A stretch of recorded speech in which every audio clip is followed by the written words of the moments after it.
Empezaré dando gracias también al Mises, al Instituto Mises de Barcelona. Tenemos aquí a Eugenia y a Luis, que también nos han ayudado mucho en el acto. A Deusto por las facilidades en la organización, y a la Casa del Llibre por esta sala magnífica, aunque seamos pocos, pero la sala sigue siendo magnífica. Y esto es. Entonces yo simplemente presentaré estos dos bestias que tengo aquí al lado.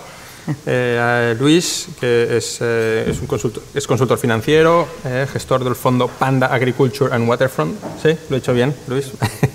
Miembro del Instituto Mises de Barcelona. Y el autor, Diego Sánchez de la Cruz, que es analista económico y profesor de la University y de la Universidad Camilo José Cela. Colabora regularmente, todos lo habréis visto, en prensa, televisión y radio. Ahora también se dedica a la consultoría en temas regulatorios para la empresa privada. Mantiene una intensa actividad en redes sociales, o sea que si no lo seguís, por favor, seguidlo, es muy, muy interesante. Y bueno, es sin duda uno de los referentes del liberalismo aquí en España y una de las personas más destacadas en la defensa de las ideas liberales. Y bueno, ha escrito este libro magnífico, que si no lo tenéis, lo tenéis que tener, y que es número 1, me comentaba ahora Diego, en Amazon, y que está teniendo un éxito fantástico. Y si alguien pues luego quiere que se lo firme, pues estará encantado. Y nada, pues esto es todo y adelante, Luis. Pues muchas gracias. ¿Se me oye bien? Bueno, se me ha pedido que hable 10 minutos. Procuraré ser breve y lanzaré 2 mensajes para encuadrar un poco el acto y explicar un poco el contexto en el que se encuadra el libro de Diego. Yo, como miembro del Instituto Mises, también agradecer a Deusto y al Club de los Viernes y la Casa del Libro las facilidades para el evento. Yo, la verdad es que he leído el libro. Y del libro a mí me gustaría hacer dos comentarios generales. Es un libro que dentro del subgénero de libros de economía yo creo que es una lectura iniciática. La mayoría de los grandes liberales han escrito un libro que sirve como de puerta de entrada a un mundo y a unas ramificaciones que son mucho más profundas. Me vienen a la cabeza muchos. Aquí en Cataluña, por ejemplo, fue muy conocido el Economía liberal para no economistas sino liberales de Xavier Salamartín. El primer gran libro de divulgación económica yo creo que es el de Economics in One Lesson de Henry Hazlitt, que es otra lectura que os recomiendo a todos. Mises también tiene una lectura iniciática sobre liberalismo, que es Liberalismo, que es un pequeño panfleto en donde desgrana las ideas que luego Diego nos contará. Y hay un último, o me permito destacar un último, que es Principios de un orden social liberal, de Hayek, que es la ponencia que Hayek hace en el 59, creo, o 56, en la Mont Blanc de Tokio, que es un poco, coincide con la parte inicial de los 3 bloques del libro de Diego, que básicamente son un primer bloque, nos explicará él luego qué significa ser liberal, un segundo bloque en donde se identifican algunos de los enemigos de este concepto de liberal que define la primera parte, y un tercer bloque que para mí, habiendo leído el libro, creo que es el más interesante, creo que son 20 ámbitos, hablo de memoria, 21 ámbitos, en donde de manera muy concreta y específica se proponen medidas sin coste económico, que esta es, yo creo que saldrá luego en el diálogo o en la conversación, es la gran diferencia entre las propuestas liberales y las propuestas socialdemócratas, que es que normalmente las propuestas liberales no suelen tener un coste o un cargo al contribuyente.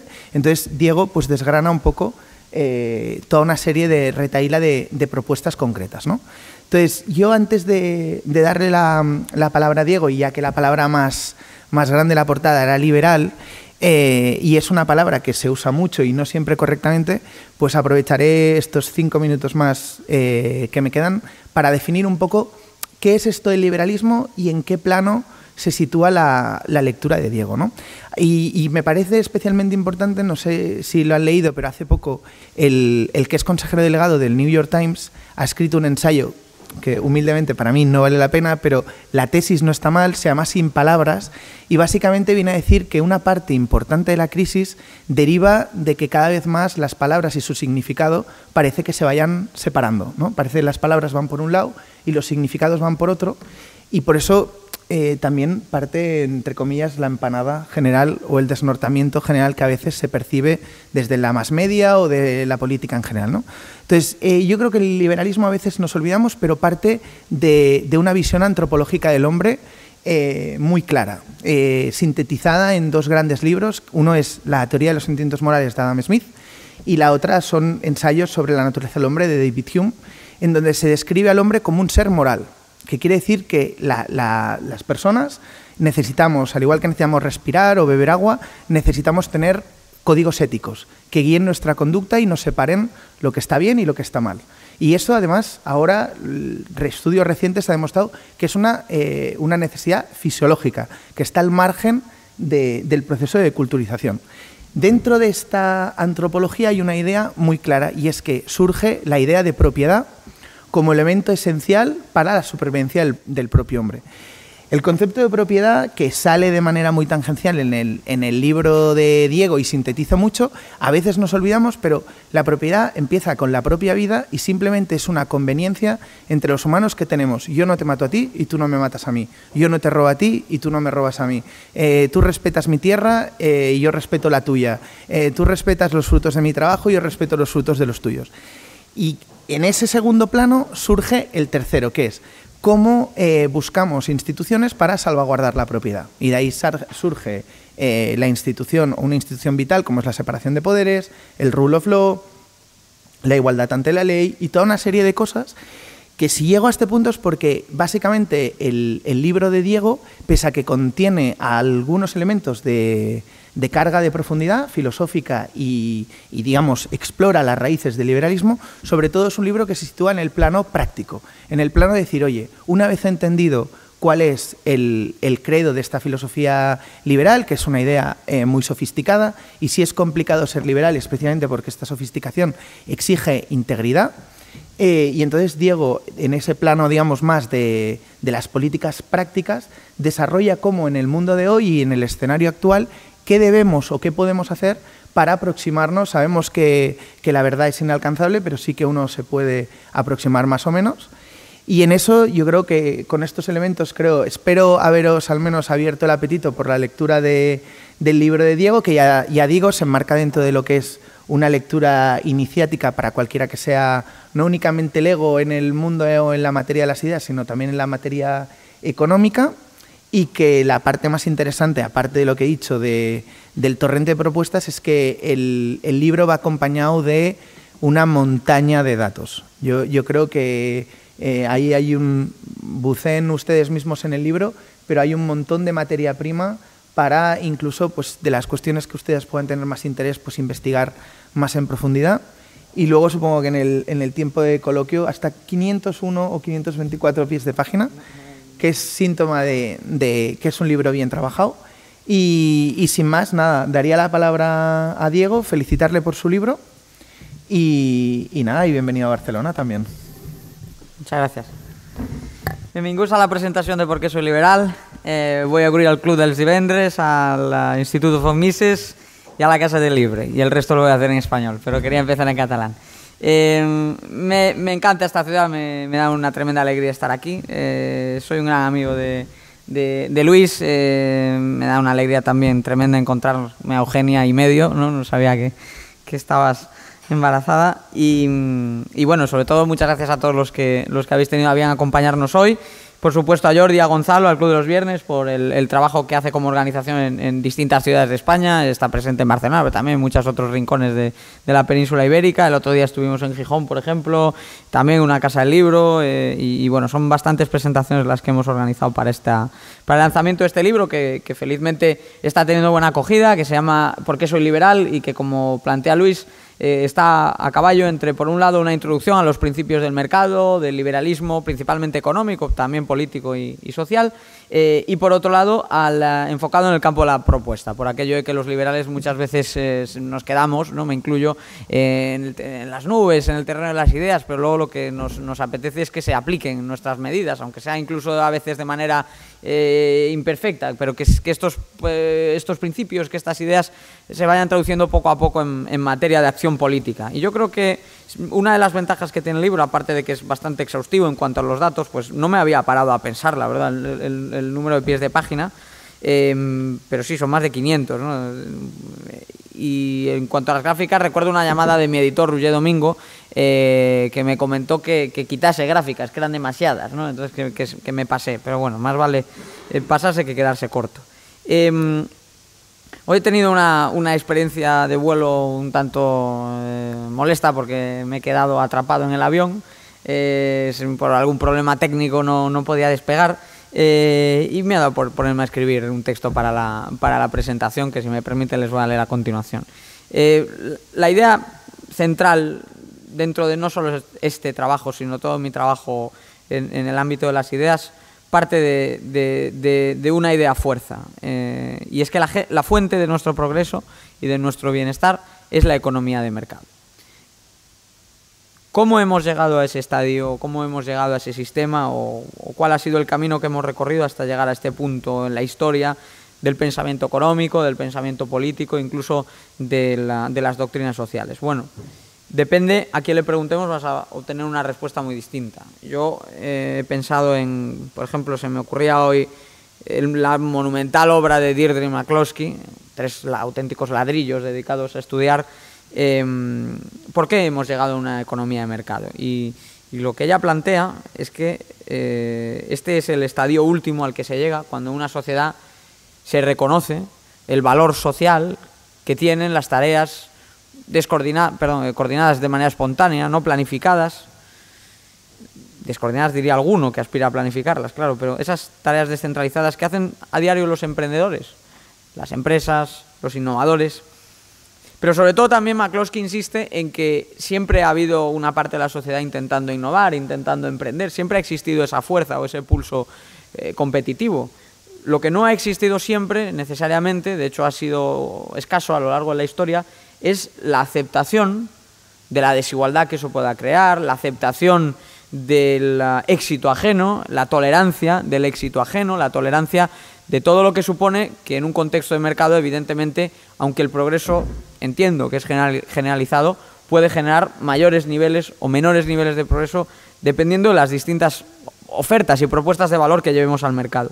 Eso es lo que yo saqué de las lecturas de McCloskey, que aparecen sintetizadas en la primera parte del libro, pero también aparecen las de Niall Ferguson, que por su parte en lo que centra el tiro, lo que opina es que la clave es que esos instintos que existen en la sociedad, entiende Ferguson, el escocés, hay que blindarlos a través de unas instituciones, hay que permitir que se formalicen una serie de instintos que probablemente son connaturales al ser humano, pero que durante una parte muy larga de nuestra historia solo han estado reconocidos de manera parcial o directamente no han estado reconocidos, ¿no? Y estamos hablando de esas construcciones artificiales que nos hemos dado, que se pueden llamar derechos de propiedad, que se pueden llamar instituciones, pero que son las distintas maneras, el contrato en sí, las distintas maneras de protegernos de la arbitrariedad, las distintas maneras de crear un clima de lo que hoy en día llamamos seguridad jurídica, pero que en última instancia es lo que nos permite que existan incentivos para el progreso. Es decir, que si alguien se la juega para sacar adelante un proyecto, para intentar sacar al mercado un bien, un servicio, para consolidar una idea, intentar que tenga o goce de una aceptación generalizada, que sean respetados los frutos que se puedan llegar a obtener por esa vía. Entonces tenemos que McCloskey habla desde una perspectiva casi romántica de tolerancia social. Ferguson, sin embargo, más contractualista, centrado en las instituciones. Y también, como no, la obra de Escotado sobre los enemigos del comercio, que nos plantea la historia como a lo largo también de 3 largos tomos, mucho más largos que este, o sea que entiendo que este les va a resultar más accesible, plantea la historia como una lucha eterna, una eterna pugna entre 2 fuerzas que siguen presentes hoy en día, si queremos ser simplistas con la realidad. Tenemos a los destructores de riqueza y tenemos a los creadores de riqueza.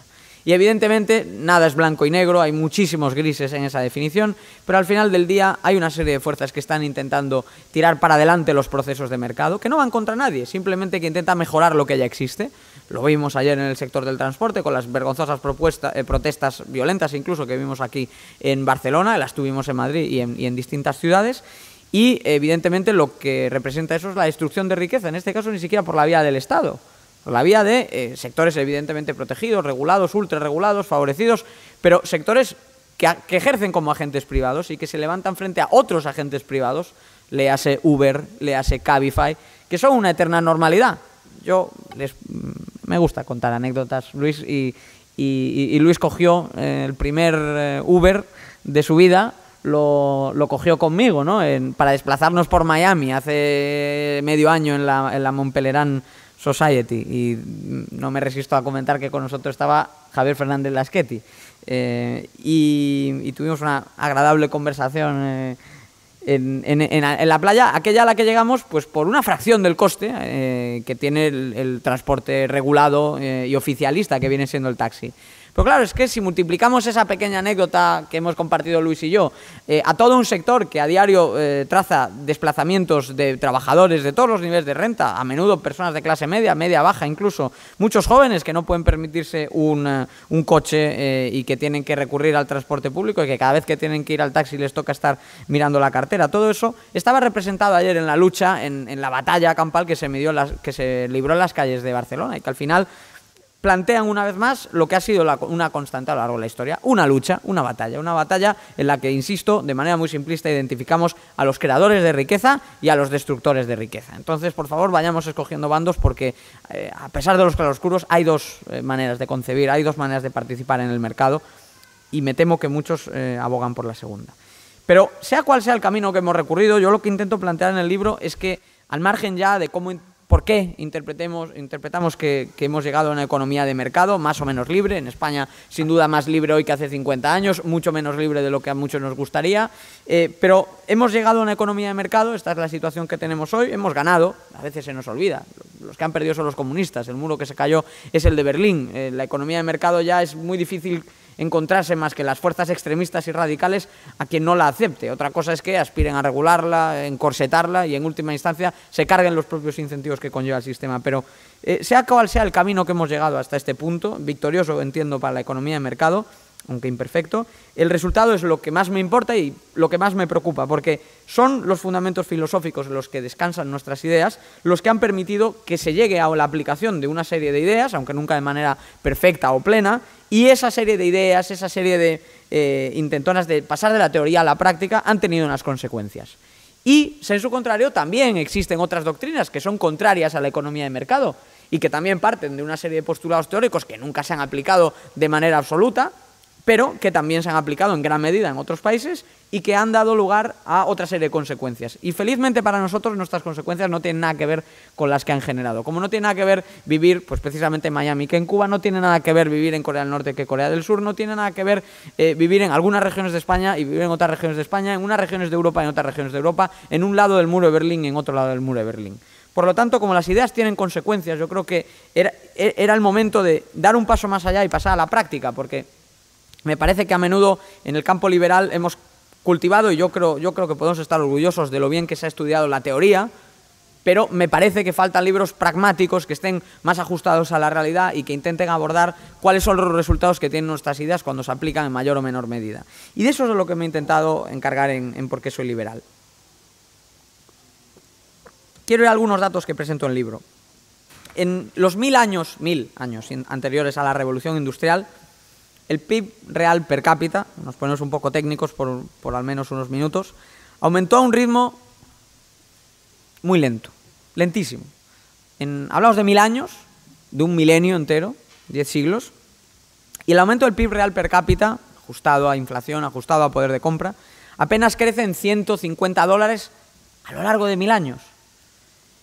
La riqueza aumentaba de manera prácticamente imperceptible, a un ritmo equivalente a unos $6 anuales. ¿Qué quiere decir eso? Que ese mundo preindustrial al que se alude, del que se habla, el que se usa un poco como punto de comparación para denunciar lo desastrosa que ha sido la industrialización y la economía de mercado, realmente era el mundo del estancamiento, el mundo del no crecimiento, el mundo del no desarrollo.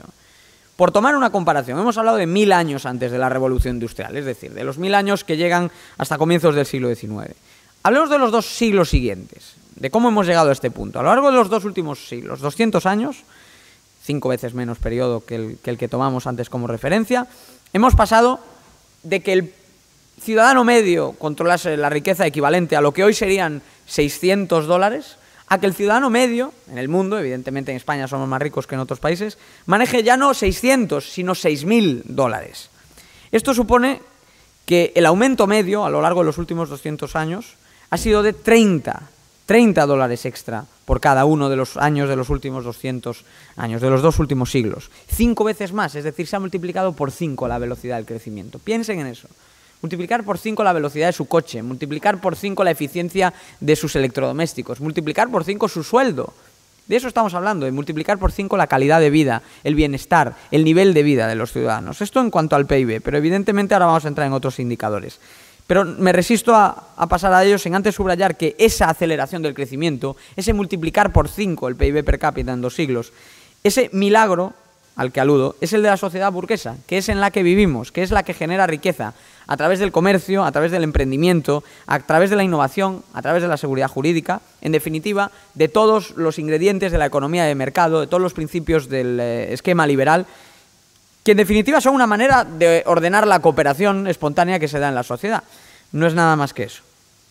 Y ese milagro a veces ha sido discutido presentando la economía como lo que alguno ha llamado la ciencia lúgubre y dando a entender que detrás de esos datos no hay nada, que no significa nada, que no vale de nada, que detrás de un dato del PIB medio a nivel mundial, del nivel de vida a nivel mundial, que todos estos indicadores son fríos, que no son, si me permitís, sociales, que no representan nada para el ciudadano de a pie. Y yo lo que intento demostrar en el libro es todo lo contrario, que esas cifras nos están contando una historia con nombres y apellidos, que la pobreza ha pasado, por ejemplo, de ser la norma en el mundo a ser la excepción en el mundo. Que el hecho de que ahora nos llame la atención el debate sobre la desigualdad o que nos indigne ver situaciones de pobreza aquí, en nuestro país, o sobre todo fuera, más allá de nuestras fronteras, esto es precisamente lo que demuestra que hemos creado mucha riqueza. Porque durante buena parte de la historia lo normal era todo lo contrario. Lo raro era esa vida privilegiada que tenían unos pocos, a menudo no a través de un proceso de mercado, sino todo lo contrario, privilegios heredados, supersticiones que les mantenían en el poder, quién sabe por qué, pero desde luego que no en un proceso descentralizado de servir a los demás, de emprender para ofrecer lo mejor de nosotros mismos. Si nos vamos atrás 200 años, 150 años, incluso 100 años, vemos que prácticamente 7, 8, incluso 9 de cada 10 ciudadanos vivía bajo el umbral de la pobreza. Salirse del umbral de la pobreza era lo extraordinario y, como digo, además obedecía a menudo a situaciones no meritocráticas. Hoy en día las tasas de pobreza a nivel global, yo no creo que esto lo hayan escuchado mucho en los telediarios, ni en la prensa, ni en las fake news que tenemos a diario, pero resulta que es que la misma tasa de pobreza que durante buena parte de nuestra historia ha oscilado entre el 80 y 90% y que no se movía, que era prácticamente inmutable, nos fuésemos al siglo XVIII, al siglo VIII o al 8 a.C., esa misma tasa de pobreza generalizada hoy en día está en clave global por debajo del 10%. Lo cual significa que nunca ha habido tan poca pobreza como ahora. Lo cual significa que 2016, en términos de reducción de la pobreza, ha sido el mejor año de la historia, como antes lo fue 2015, como antes lo fue 2014, como antes fue 2013, que cada año hay cientos de millones de personas que por esta vía, la misma que hemos conocido en Occidente, pero ahora en otros rincones del mundo, salen adelante. ¿Por qué? Porque trabajan, porque comercian, porque hay inversión, porque ellos también pueden invertir, porque tienen acceso a crédito, porque les blindan sus derechos de propiedad. Es que no somos conscientes de lo importante que es todo esto, porque incluso en los países en vías de desarrollo, los trabajos de Hernando de Soto, de los que hablo aquí, cuando me refiero a la importancia de los derechos de propiedad, muestran que la mayoría de pobres del mundo tienen una vivienda, pero no la tienen formalizada, tienen un capital, pero no lo tienen registrado. Todo eso que damos por sentado en nuestras instituciones sigue aún muy por detrás en ese mundo que, aún así, insisto, es cada vez menos pobre. De manera que, como digo en el libro, ¿vamos a acabar con los mitos? No, es cierto que los pobres sean cada vez más pobres. Felizmente, los pobres son cada vez menos ricos. Es más, podemos decir, si cada vez hay menos pobres, que los pobres son cada vez más ricos. Y lo decimos no por capricho, lo decimos con los datos encima de la mesa. Datos que, por cierto, los presenta la ONU, los presenta el Banco Mundial, los presentan organismos que no son precisamente liberales y que, de hecho, suelen promover la intervención de la economía alejada de lo que son nuestros modelos.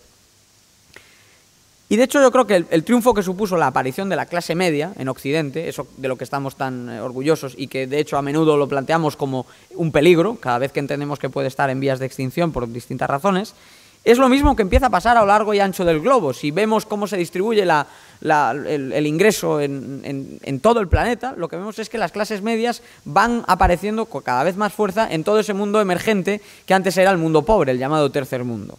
No hay nada más que ver el milagro chino, y hay libros que lo explican desde luego muy bien, pero en general es una cuestión de mirar las gráficas también que incluimos en el primer capítulo de Por qué soy liberal. Por ejemplo, cuando nos echamos un brevísimo vistazo al crecimiento que ha tenido el PIB per cápita observado con una perspectiva a largo plazo, que tiene forma de palo de hockey y que no tiene prácticamente parangón, lo que refleja los 2 últimos siglos con toda la historia anterior.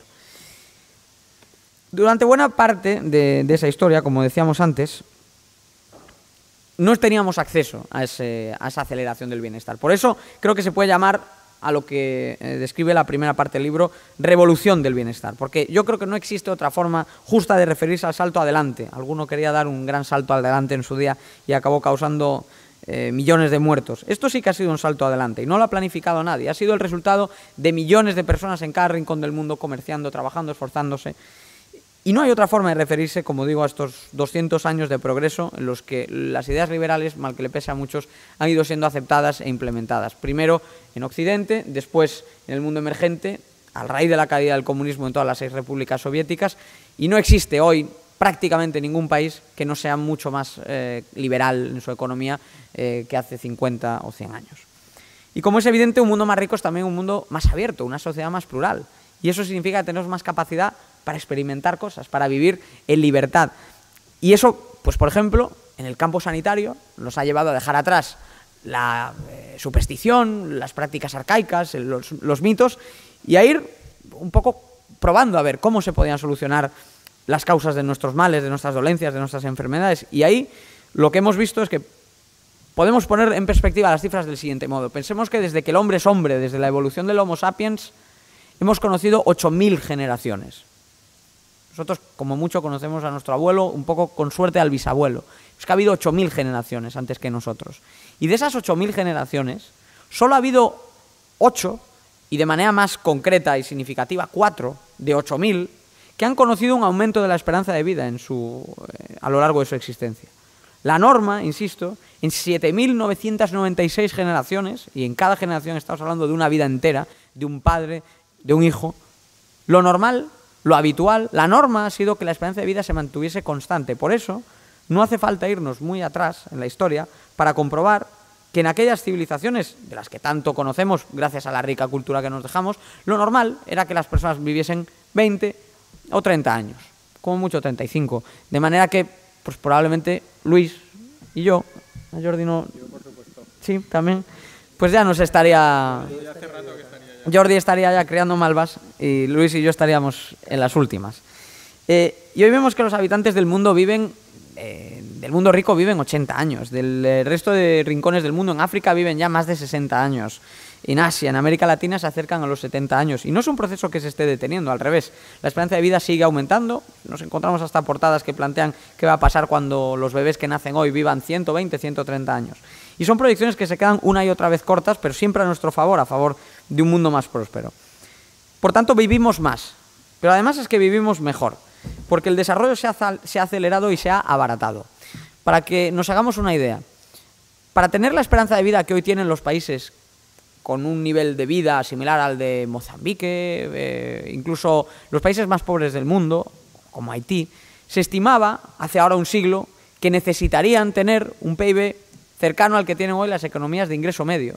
Pero es que al final la historia de tu propio país no determina el progreso, tanto como la historia de la economía en general, porque como el conocimiento que se va creando en otros países está cada vez más accesible, puedes beneficiarte, en cierto modo se puede decir que parasitar, copiar, importar, usemos el término que queramos, la innovación y el progreso de los demás países. Incluso en esos países que están en la situación más desesperanzadora, Zimbabue, en África, Haití, en Centroamérica, incluso ahí vemos el progreso porque pueden beneficiarse poco a poco de esos adelantos que se han dado en otros lugares que no tienen nada que ver con su lamentablemente lento proceso de desarrollo, pero que sí están beneficiando incluso ahí a la población que en cualquier caso está en una situación de emergencia.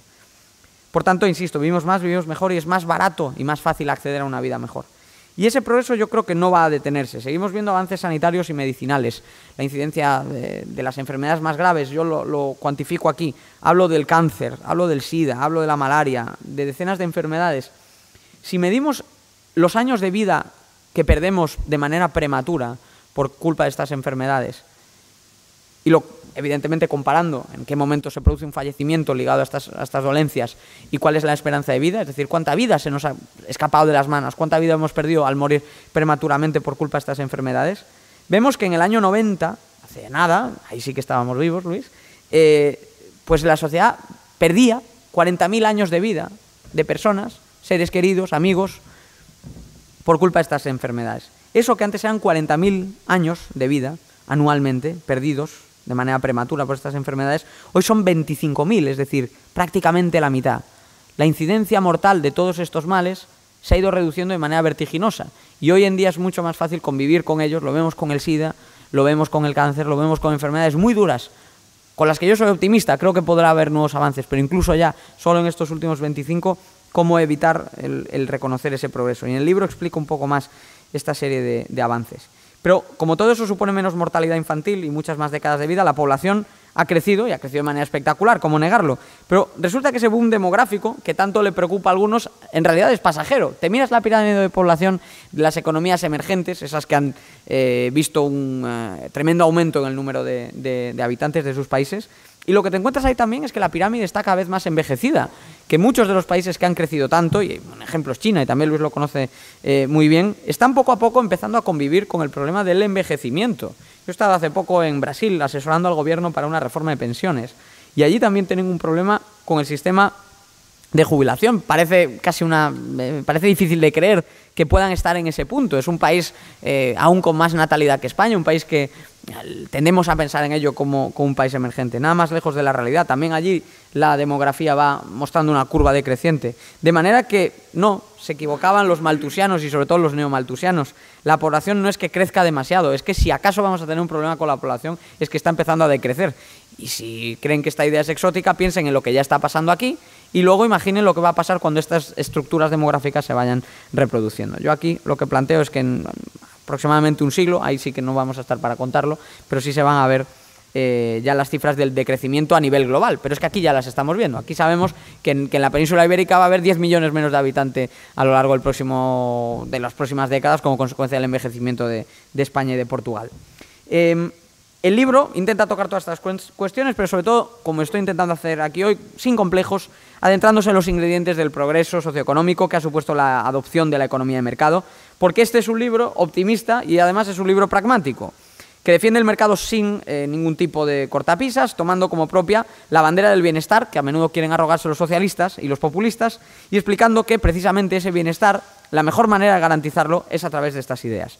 Yo, para conseguir el objetivo que me planteé, he apostado por escribir un libro que esté basado en argumentos claros, en datos contundentes y en investigaciones originales. Para que les entre el gusanillo de comprarlo, a los que aún no lo han hecho, me atrevo a rescatar algunas. Por ejemplo, he comparado el grado de libertad económica en las distintas comunidades autónomas para enseñar que efectivamente hay una España rica y una España pobre, una España más dinámica y una España más intervencionista, y que evidentemente no da igual el tener una España más abierta que una España más cerrada, porque el resultado es que unas comunidades, unas regiones tienen más PIB per cápita que otras, más empleo que otras, menos economía sumergida o más economía sumergida, más menos deuda, más menos crecimiento, más menos resultados educativos, más menos sanidad.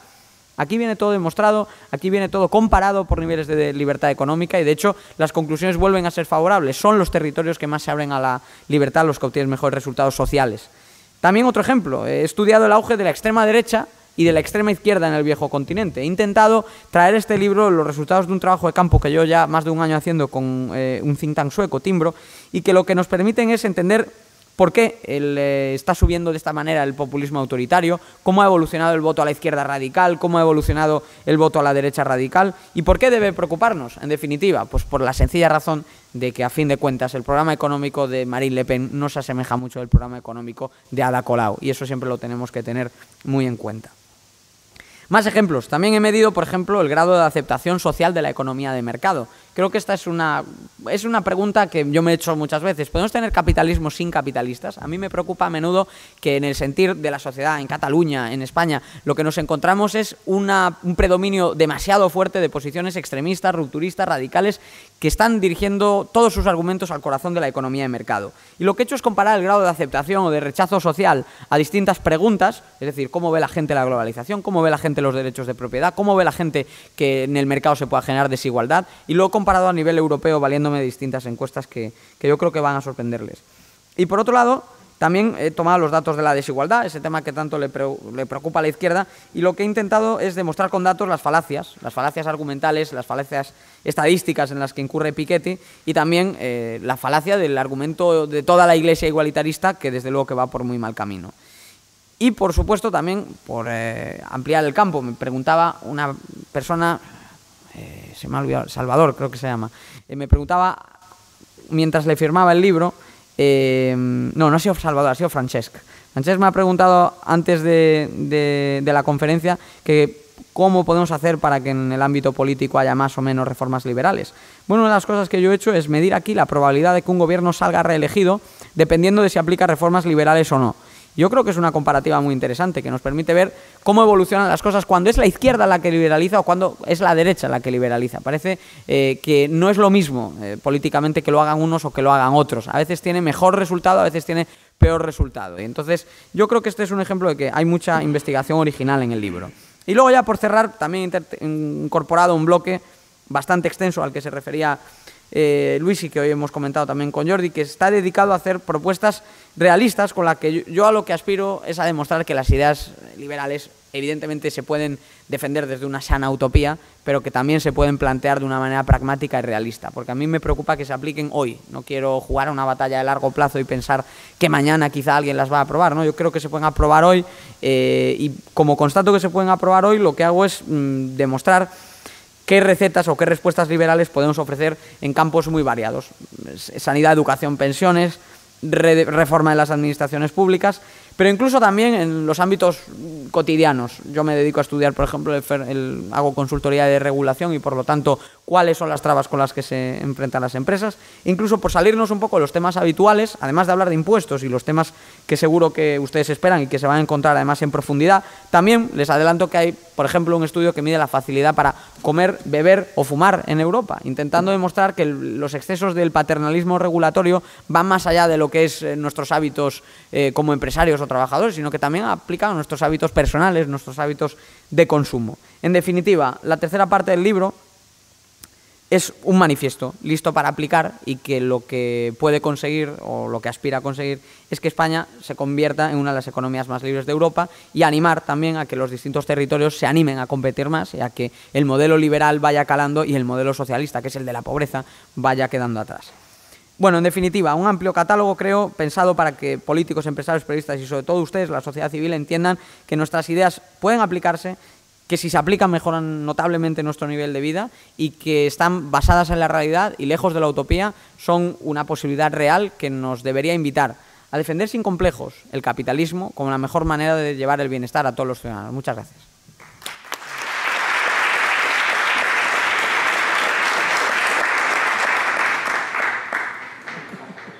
Comentado y comiendo, y es que, oye, nos queda claro, Diego, que eres liberal, esto no hay ninguna duda, y el libro, como decía Luis, está llenísimo de datos que son totalmente abrumadores, además, algunos que has dado tú, que caen por su propio peso. Entonces, para mí, la pregunta para vosotros es, ¿por qué creéis, con toda esta evidencia, cómo es que todavía hay tanta gente que no cree en el liberalismo o que no es liberal? Y me gustaría saber por qué pensáis que ocurre eso.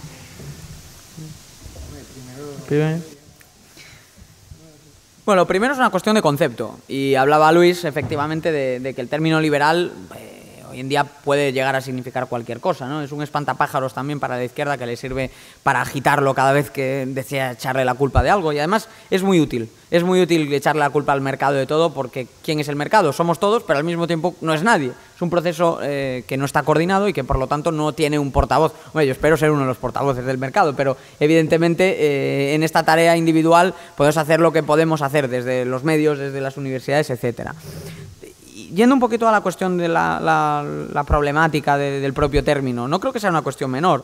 A mi página web, que me llega mucho tráfico por suerte, pero una de las búsquedas que más me lleva es, quizá porque hablo mucho del liberalismo escandinavo, es si las suecas son liberales. Y yo creo que no van buscando mis artículos sobre las reformas de mercado que se hicieron en Escandinavia, precisamente. Entonces, el propio término liberal, cuando comparas las encuestas del CIS, aparece una gran disparidad entre lo que pueden pensar unas personas y lo que luego vemos reflejado cuando depositan una papeleta o la existencia o inexistencia de una fuerza u otra. Pero yo, en cualquier caso, pienso, Jordi, Luis, que somos ganadores de la historia, que la economía de mercado se ha ido imponiendo, que hoy en día hay más capitalismo que hace 50 años, que las cosas quizás están más difíciles que hace 10 años, pero evidentemente venimos de sufrir una crisis de la cual nos han intentado echar toda la culpa, pero creo que no han podido del todo, aunque desde luego que hoy lo tenemos un poco más complicado.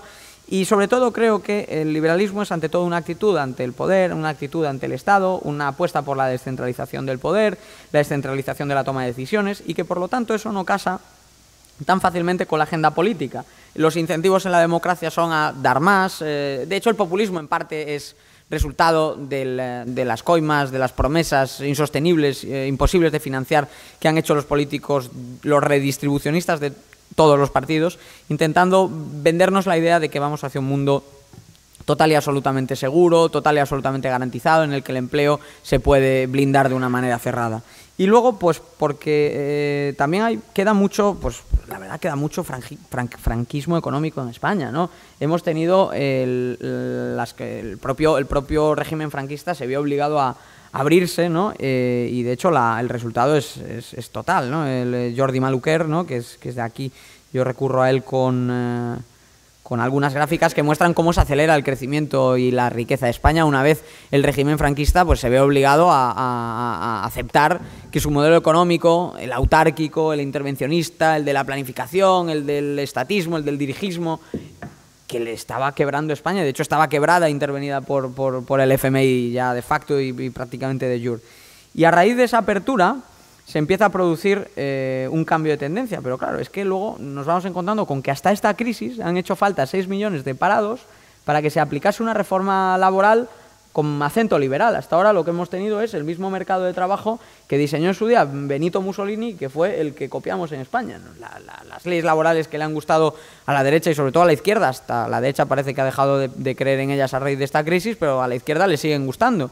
Y son esas ideas, las mismas de Mussolini, las mismas del franquismo económico, las del corporativismo, las de la rigidez laboral.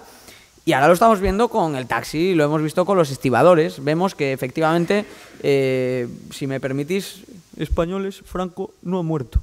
No ha muerto del todo porque sigue presente en muchos esquemas y muchos distintos ámbitos de la economía española. Es difícil salir. Ahora lo hemos hecho muy bien, ¿eh? Hoy en día tenemos una sociedad mucho más abierta, mucho más rica. Somos una economía de mercado menos liberal de lo que nos gustaría, sin duda. Hay diferencias entre los territorios, no es lo mismo Cataluña que Extremadura, pero evidentemente, y luego ya por dar una última pincelada a la pregunta que hacías, yo creo que no olvidemos que ante todo, y ya lo decía antes, pero quiero insistir en ello para terminar, que esto es una actitud, que esto no se puede traducir en un programa político claro, que muchas veces lo mejor que podemos decir los liberales es no podemos ofrecer otra respuesta más que el no, pero es que el no me parece necesariamente algo negativo. Yo al no le digo un enfático sí. Al no le digo que me parece un elemento crucial en tantas cosas de la vida. Saber decir que no yo creo que es tan importante como saber decir que sí, y quizá hace falta pues seguir fomentando una sociedad civil responsable para no solo ser capaz de decir que sí, sino también ser capaz de decir que no, porque todos podemos identificar problemas, todos podemos ofrecer soluciones mágicas, pero probablemente si son mágicas es que en realidad no funcionan. Sí, no sé qué más puedo añadir a la respuesta de Diego. Yo creo que hay dos elementos también que se suman a esto. Uno es que la palabra liberal va acompañada de otra palabra mucho más antipática, que vende muchísimo menos, pero que es indesligable de la libertad, que es la responsabilidad, ¿no? Entonces, podría haber titulado, digo, de por qué soy responsable. O sea, al final, todo este gran progreso que hemos experimentado, al final el gran libro de McCloskey que cita Diego y que es un librazo, al final McCloskey lo que pone en valor es la vida de tantas y tantas vidas humanas anónimas y dice que efectivamente que es que no hay nada gratis, pero que ese resultado ha sido resultado de una ética del trabajo, de unos valores, y ese elemento de responsabilidad, la tentación, cuando alguien te viene con una ensoñación, ya sea de derechas o de izquierdas, y te promete que tú puedes disfrutar de este gran progreso que nos explicaba Diego sin ese coste oculto de la responsabilidad, de el tenerme que levantar por las mañanas para ponerme en valor en el mercado, de tener que coordinarme con mis semejantes, de tener que disciplinar mi comportamiento a la soberanía de nuestros clientes, proveedores, familia, amigos, etc. Claro, es que es muy incómodo, ¿no? Y luego yo creo que hay otro elemento, o dos elementos, uno de carácter psicológico y otro de carácter político, que favorecen que cada generación tenga que poner en valor o recordar las mismas ideas, porque a veces la propensión de nuestro cerebro pues, nos juega malas pasadas. Y uno, yo creo que es la propensión del cerebro humano a lo simple por encima de lo complejo, que es lo que dice Hayek del orden extenso de... ahí está lo que dice Taleb, ¿no? Los doctores de Harvard, ¿no? Que nada tiene más peligro que alguien que ha estudiado mucho y que se piensa que puede de un tema la tiranía de los expertos, ¿no? Decir a los demás, en vez de que cada uno tome de manera descentralizada sus propias decisiones, que alguien en un despacho, porque ha hecho un doctorado en no sé qué materia, pues tenga que decidir por todos. Pero es que esa idea es muy seductora también para vender. Es muy seductor el que alguien te venda que realmente él tiene esa solución mágica o que él te puede ayudar en un... Y esta propensión a lo simple por encima de lo complejo en los medios de comunicación, en el debate político, en las redes de comunicación, en Twitter, en Facebook, yo creo que todo eso suma. Y luego, el último elemento que no ha dicho Diego y que para mí quizás también es sustancial, es que los beneficios del liberalismo están muy dispersos y son transversales. El liberalismo no beneficia a los estibadores, no beneficia a los homosexuales, no beneficia a los agricultores, no beneficia a los trabajadores de la banca, no beneficia a los obreros de la construcción, ni a los periodistas, ni a trabajadores de tal empresa o tal sector. Son principios de convivencia que garantizan igualdad de oportunidades, pero no tienen un beneficio tangible, con lo cual movilizar a la gente para defender estas ideas es mucho más complicado porque los beneficios de estas están mucho más dispersos. Cuando tú prometes que no vas a hacer la reforma de la estiba, sabes que hay 250 estibadores que se van a beneficiar de esa no reforma, pero no sabes que hay 43 millones de españoles menos 250 estibadores que tienen un coste, lo que llamaba Bastiat, lo que no se ve, que es un coste muy alto, pero como está disperso en 43 millones de españoles, al final esos 43 millones de españoles ayer tuvieron que levantarse, cada uno ponerse en marcha sus respectivos negocios y demás. Pero en cambio, 250 señores estaban 100% dedicados a que esa reforma no saliera adelante. Y no salió adelante. ¿Por qué? Porque estaban movilizados en esa empresa concreta, mientras los demás estábamos tirando nuestros negocios, nuestras familias, etcétera, etcétera. Entonces, yo creo que esos tres elementos juntos, transversales, y yo creo que sean en cada generación, es lo que hace que libros como el de Diego, pues de aquí 20 años seguro que habrá otro liberal igual entre este auditorio que tendrá que hacer un libro recordando lo que a veces se nos olvida con cierta facilidad o que tenemos propensión a olvidar, que es mi teoría, ¿no? Tenemos propensión a olvidar todos estos datos. Pues si no me ofrezco yo a hacer una reedición en 20 años. Pero antes de que hagamos otra pregunta, Jordi, si me permites, quiero tocar dos cuestiones. Primera, esos procesos de mercado son un milagro y en el libro lo intento explicar de una manera muy sencilla. Ustedes, ¿quién aquí, cualquiera de ustedes, por favor, con toda libertad, me levanta la mano si no se ha comprado a lo largo del último año un sándwich o un bocadillo? Nadie. Todo el mundo aquí se ha comprado a lo largo del último año un sándwich o un bocadillo en emparedado. Bien. ¿Cuánto les ha costado? ¿2 euros? ¿3 euros? 5 o 6 euros se han ido a un sitio de más nivel. 1 euro se han ido a un supermercado. Bien. Y estaba ahí cuando ustedes han ido a la tienda, ¿verdad? No han perdido ni un minuto, o si se lo han hecho al instante. Estaba bien, ¿no? Se lo han comido, no les ha pasado nada. Ustedes tenían una necesidad, la han cubierto enseguida. ¿Cuánto ganan ustedes? Unos más, unos menos, unos sois estudiantes, otros sois trabajadores, incluso algunos de los que más mayores hasta estaréis jubilados. ¿A qué os ha costado una fracción de vuestro sueldo? Bien, eso es un milagro. Eso que acabáis de hacer ahí, comprando ese bocadillo, ese sándwich, ese emparedado, eso es un milagro. Porque si cada uno de nosotros tuviese que hacer un emparedado, un sándwich, un bocadillo, lo explico en el libro con más detalle, si cada uno tuviese que preparar la harina para hacer el pan, amasarla y tenerlo listo, si cada uno tuviese que plantar las lechugas, tener listos los ingredientes del sándwich que luego nos vamos a comer, aprender a hacer queso, ordeñar la vaca, preparar la leche, procesarla, curarlo y tenerlo listo. Si le queremos meter jamón, pues venga, pues vamos a curar al cerdo a la dehesa. Vamos a tomar un bocadillo normal, uno mixto, es lo que yo he planteado en el libro. Un ejercicio, fíjense, simple, con qué poco glamour les estoy explicando la economía de mercado. ¿Saben cuánto cuesta ese milagro, que es el bocadillo que ustedes encuentran hecho ya, en cuanto van a por él, ahí está esperando por ustedes? A ustedes les cuesta, vamos a decir, 2-3 euros. Si una persona tiene que construir un bocadillo, es que es casi una cuestión de ingeniería, construir un bocadillo desde cero, si le toca a él hacer todo el proceso, resulta que tendría que invertir 1.500 euros de media y tendría que pasar 6 meses haciendo los procesos, el cultivo y todo el desarrollo para poder empezar a producir bocadillos de una manera más o menos recurrente. 1.500 euros, 6 meses de nuestra vida, para ese bocadillo que nos cuesta 1 o 2 euros, que devoramos en 2 minutos y al que no le damos ninguna importancia. Ese es el milagro del mercado y está presente en todo.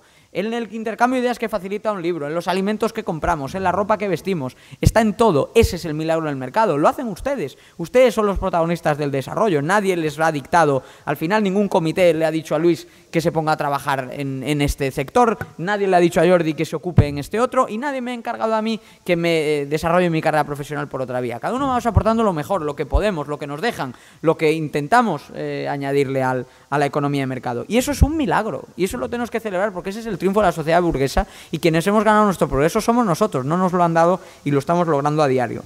Y en segundo lugar, quiero poner el acento en una cuestión que toca Luis y es el nefasto nivel de las élites de nuestro país en todos los planos, en el plano político, en el plano de las universidades donde estamos viendo que no se tolera ningún tipo de opinión discrepante en cualquier tipo de debate. La intolerancia no es que se haya tomado las aulas, es que las aulas son la intolerancia ahora mismo. Ahora mismo las universidades son sinónimo de exclusión, del pensamiento que se sale de la norma. No estoy pensando en ningún debate, estoy pensando de todos los debates que se salgan de lo que dicta lo políticamente correcto.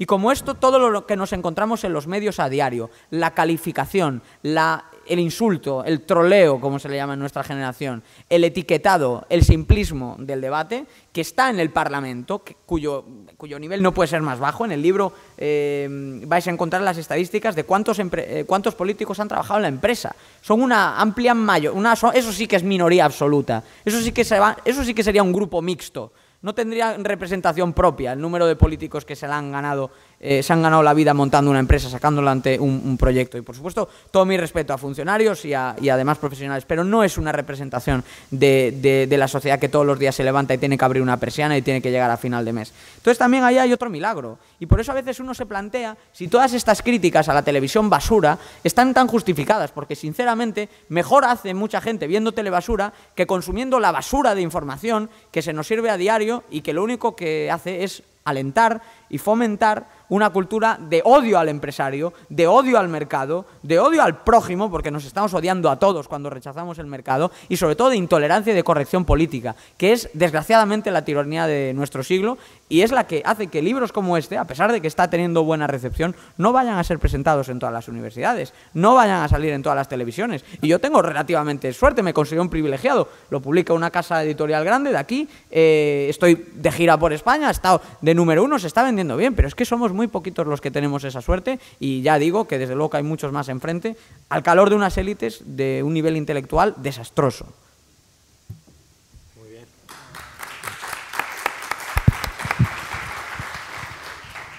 Bueno, adelante. Gracias. Bueno, primero felicitar al conferenciante que ha estado extraordinario y también al antecesor, ¿no? A esta charla tan profunda, para mí muy profunda, ¿verdad? Vamos a ver, lo que se ha dicho últimamente, la educación, para mí es fundamental. Yo parto siempre, en nuestro mundo occidental, perdonadme que un poquito, no me extiendo mucho, el mundo griego con el yo, descubrir el yo, y el mundo romano, la organización, digamos, Estado, digamos. Estos dos elementos para mí se han ido conjugando a lo largo de la historia. El hombre ya de por sí grita libertad. Es algo que lo sentimos y lo gritamos de la mejor manera que podemos.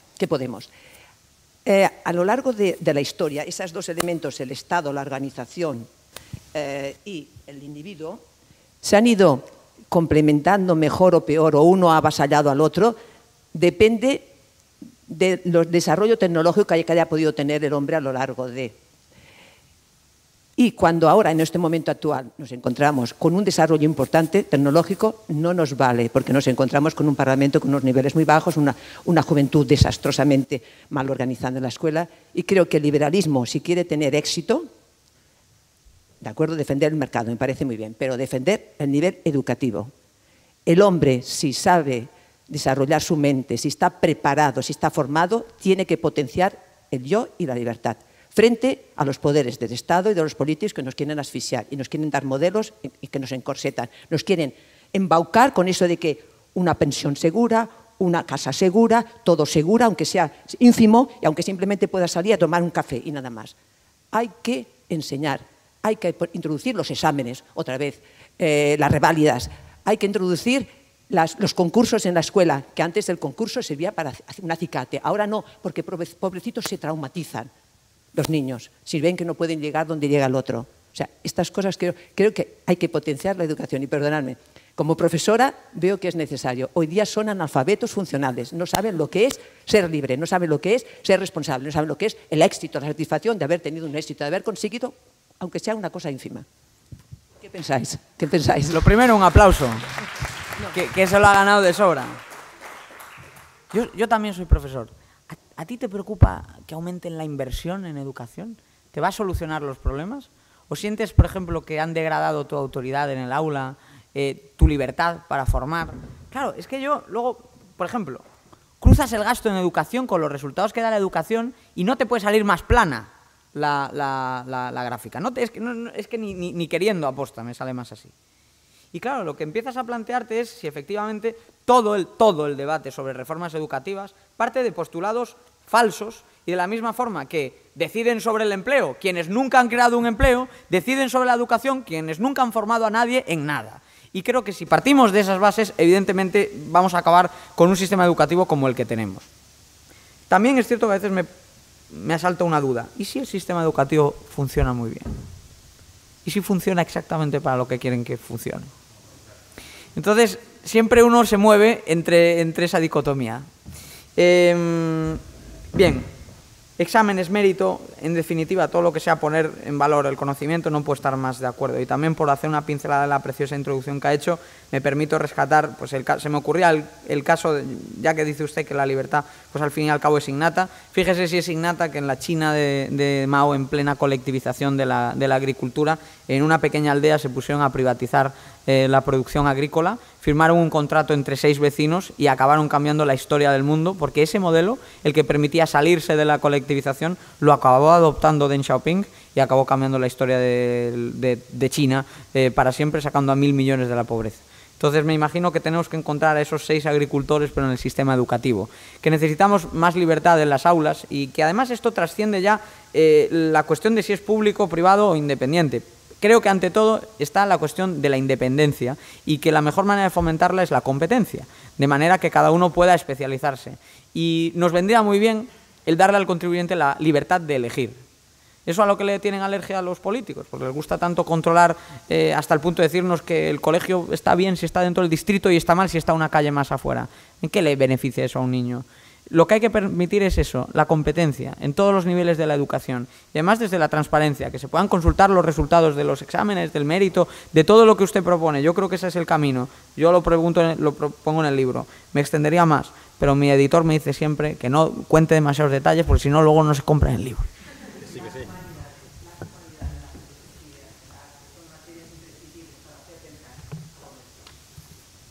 Gracias. Más preguntas. Bueno, como hablabais muy bien ahora de la enseñanza y educación, hoy precisamente ha salido un profesor en una entrevista, que es de Murcia, no me acuerdo bien el nombre, pero que hay un libro genial para esto, tal como lo exponía, que es La tarima vacía. No sé si algunos de los docentes lo habéis oído nombrar. Pues refleja muy bien cómo está la situación actual, en el aspecto de que en lugar de buscar la educación de los niños, quieren, o sea, desde hace 20 años, desde el año 90, quieren que los niños, unos conceptos de los psicoterapeutas, no me sale la palabra, psicoenseñantes o algo así, psicopedagogos, eso, influyen sin saber nada en la práctica de la enseñanza, influyen no enseñan, influyen a todos. Entonces eso ha transversado que en lugar de hacerse una enseñanza en favor de la excelencia, se hace una enseñanza en favor de una cierta unificación y por lo bajo. Bien, pero esto simplemente era que quería decir en realidad un par de preguntas. Sí. Por un lado, de que has hablado del PIB, te has basado principalmente en el PIB. Yo no creo que el PIB sea un índice fiable como generación de riqueza.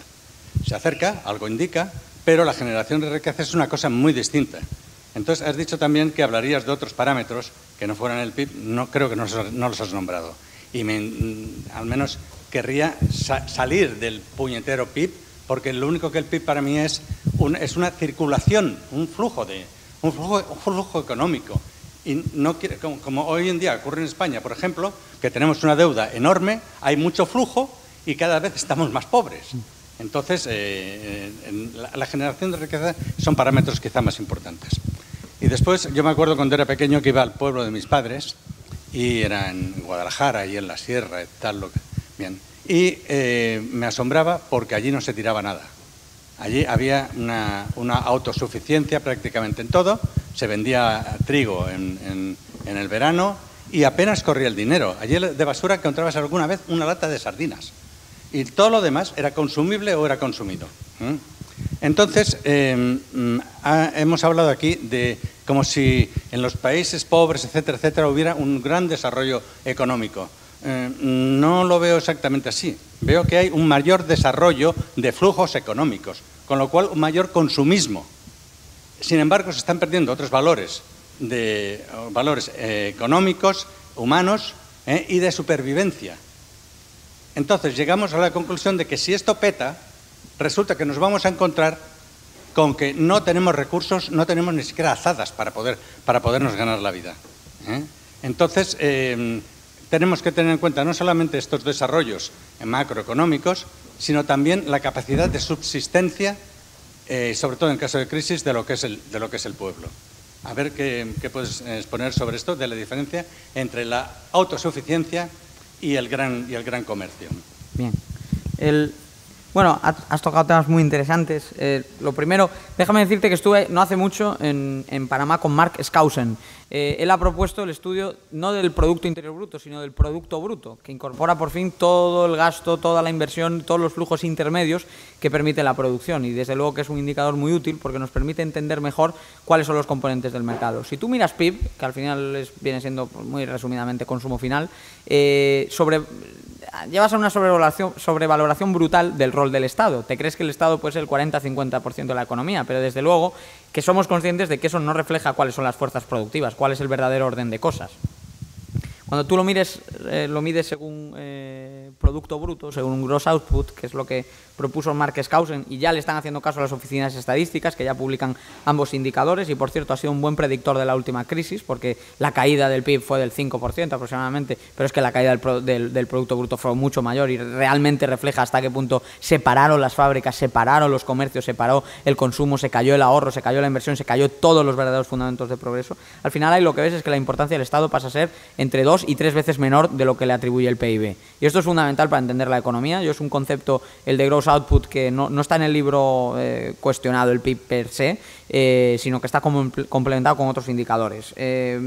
Si se sumerge en el libro va a poder encontrar también cifras relacionadas con la tasa de pobreza, es decir, con la medición de quienes están abajo y por encima de los niveles de vida, el salario medio, la esperanza de vida, la tasa de pobreza. Hay estudios también sobre medio ambiente, I+D, emprendimiento, empleo formal, consumo privado, consumo de los hogares, etcétera. Entonces, al final, hay una suma de distintos indicadores que vienen a complementar esa medición de bienestar. Algunos son sanitarios, como le digo, otros son de corte económico, pero que intentan abordar las distintas fases del nivel de desarrollo. Y luego, sobre el último comentario, es cierto que siempre existe el miedo a que un mayor desarrollo económico pueda venir excesivamente volcado por el lado del consumo, por ejemplo, que se puedan perder algunos de los círculos virtuosos, pero yo creo que en general el mundo hoy es mejor que el de antaño, que se ha reducido espectacularmente los niveles de miseria, de subsistencia, que las clases medias hoy no van a poder olvidar, sobre todo los que vienen de más abajo, cuáles son los orígenes de la riqueza, es decir, el trabajo duro, y que creo que soy más pesimista sobre precisamente los países desarrollados, no los emergentes. ¿Por qué? Porque aquí tenemos mucho menos reciente ese salto. Yo ya nací en una España rica, o razonablemente rica, yo soy del 88. Y me temo que mi generación, y sobre todo las que han venido después, pues no tienen tan cercano esos fundamentos de progreso a los que usted aludía. Y lo único que puedo hacer es intentar defenderlos desde la humilde tribuna que me puede brindar un libro como este y darle la razón en que efectivamente si el progreso se genera de una manera viciada y se va acumulando un olvido de lo que nos ha llevado hasta ese punto, pues efectivamente todo lo que sube puede terminar bajando. Pero en cualquier caso sí creo en un cierto proceso evolutivo y soy razonablemente optimista sobre cómo evoluciona el mundo. Perdona, ¿crees que habría, es curiosidad, ¿crees que habría algún parámetro que realmente reflejara el crecimiento de riqueza de un país? Claro, lo que has dicho son varios, sí, más o menos un indicativo. A ver, pero sí. es que ahora vemos el flujo económico, que es el PIB. Y lo que has dicho del Producto Bruto también, más o menos, es parecido. Claro, pero ¿no? por ejemplo, si pero te fijas en... generación de riqueza, si dejas el flujo a un lado y te fijas en lo que sería el stock, ¿no? En la acumulación de, en este caso, por ejemplo, capital, ¿no? Tienes a priori un indicador que te brinda una situación completamente distinta. Ya no estás hablando del movimiento económico que hay a diario en un país y que al final te da la producción anual, sino que estás hablando de lo que has acumulado. De la misma forma que en vez de comparar los beneficios de una empresa, compara su capitalización, pues lo que tienes a lo largo de la historia es una expresión de cómo esa empresa ha ido creciendo y cómo se ha ido desarrollando. Bien, esto es cierto, pero es que al final la correlación es muy fuerte con el grado de desarrollo. Y al final cuando tú comparas, por ejemplo, el stock de capitalización que hay en un país, por ir a un indicador contrario que no sea de flujo, tienes que su comportamiento es muy similar al que te da el PIB. Que a más PIB per cápita o a más stock de capitalización dentro de una economía, también hay un mayor grado de desarrollo en los otros indicadores. Le invito, ya no solo por ánimo comercial, sino de verdad por curiosidad intelectual, porque veo que me está haciendo preguntas interesantes sobre este tema, a que vea que, por ejemplo, yo he intentado aquí reflejar pues la conexión que puede haber entre el grado de libertad económica y el PIB per cápita y cómo eso luego correla de mayor PIB per cápita a mejores resultados. Es cierto que nunca es fácil determinar si fue antes el huevo o la gallina, pero yo creo que huevo y gallina siempre suelen ir de la mano. Muchas gracias. Buenas tardes, gracias. Muy buenas. Yo, como representante del Instituto von Mises que hemos organizado esto, quería aprovechar la oportunidad Me alegra mucho verte. Para verte, saludarte, darte una vez más la bienvenida en Barcelona. Quería agradecer a Club de los Viernes el que nos haya apoyado en esta iniciativa, a Deusto, que esté promoviendo autores jóvenes y la promoción de ideas de libertades, que a mí más que ser liberal me gusta definir que lo que buscamos es dar respuesta a los problemas sociales desde un marco de libertades, y problemas sociales puede ser educación, puede ser un tema de pobreza, de desigualdad, un tema monetario o un tema de riqueza. Y en ese sentido, pues agradecer también tu presencia aquí y la de nuestro ponente invitado, nuestro presentador, al que conozco un poco bien. Y a partir de ahí tenía algunas consideraciones con lo que se ha dicho en la sala y un par de comentarios. En el tema de educación, que yo como profesor universitario pues me preocupa y me ocupa, y como Instituto Mises tenemos, tú sabes, una acción en el tema de educación, hay una reflexión que siempre nos hacemos desde el estamento educativo. Yo soy de la generación de antes del plan de estabilización, con lo cual he vivido, aunque sea unos pocos años antes del plan de estabilización, planes de desarrollo, la apertura, etcétera, ¿no? Y soy de los que fuimos educados en la formación del espíritu nacional. Toda una generación que vivimos el falangismo aplicado en las escuelas. Afortunadamente, gracias a Dios, yo empecé a leer a von Mises desde muy jovencito por cosas familiares y nunca fui influido por ese tipo de pensamiento. Pero es que en nuestra generación más bien hubo un rebote hacia el otro lado, con lo cual siempre se nos ha planteado en el mundo este nuestro hasta qué punto los sistemas educativos, que por cierto la educación pública fue introducida por Jefferson como elemento para introducir los valores de la República en la incipiente nación americana, por lo tanto los pensadores liberales han estado siempre detrás de esas reformas educativas y de traspaso, hasta qué punto, transponiendo lo que vosotros decíais, en el fondo es una variable autónoma. Que eduquen, que mantengan la educación que sea. La educación fundamental está en las familias, está en otros aspectos de la vida donde los valores son fundamentales. Y esa sería mi primera reflexión, simplemente a compartir con la sala. Estoy de acuerdo con lo que ha dicho. El PIB, y aparte de Mark Skousen, toda la proyección de análisis económico hoy nos lleva a ver los sectores en profundidad, y creo que efectivamente lo que apuntaban aquí nos da una indicación, pero creo que hay indicadores que dan visión de cuán profunda es una economía. Por ejemplo, la catalana es una economía que siempre nos gusta decir que tiene poca fachada y mucha profundidad. Esa profundidad es la que da la idea de riqueza. Hay indicadores como la recaudación por IVA que son te dan un buen ajuste de las contracciones económicas. El IVA en los 3 o 4 años de crisis se redujo un 40% su recaudación. Eso daba indicación de que había flujo, pero no había riqueza, ¿vale? Con lo cual creo que ahí hay puntos de reflexión. La pregunta es muy concreta, a lo que habéis dicho. Me han faltado 2 reflexiones. Una, la dicotomía seguridad-libertad. Las libertades, todos tenemos aspiración de libertades, pero el hombre, de forma atávica, busca la seguridad.